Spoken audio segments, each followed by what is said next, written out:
Този концерт посвещаваме на нашето море.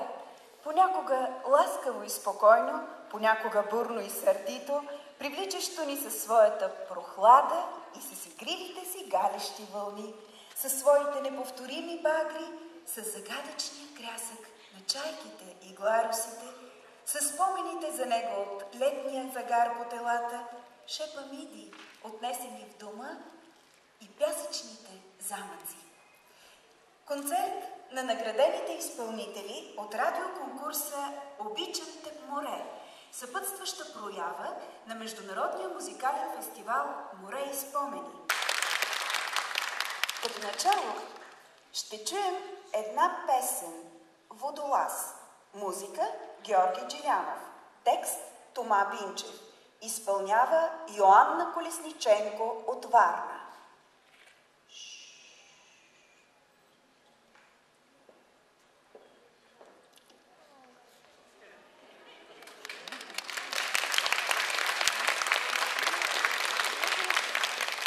Тя получава наградата за най-млад изпълнител и е само на 4 годинки.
Това е малката Йоанна.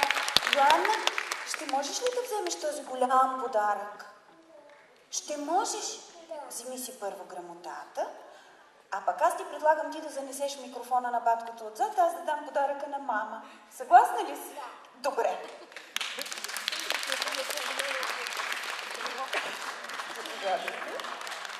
Вашите аплодисменти са за Йоанна Колесниченко от Варна, носител на наградата за най-малък изпълнител, 4 годишна.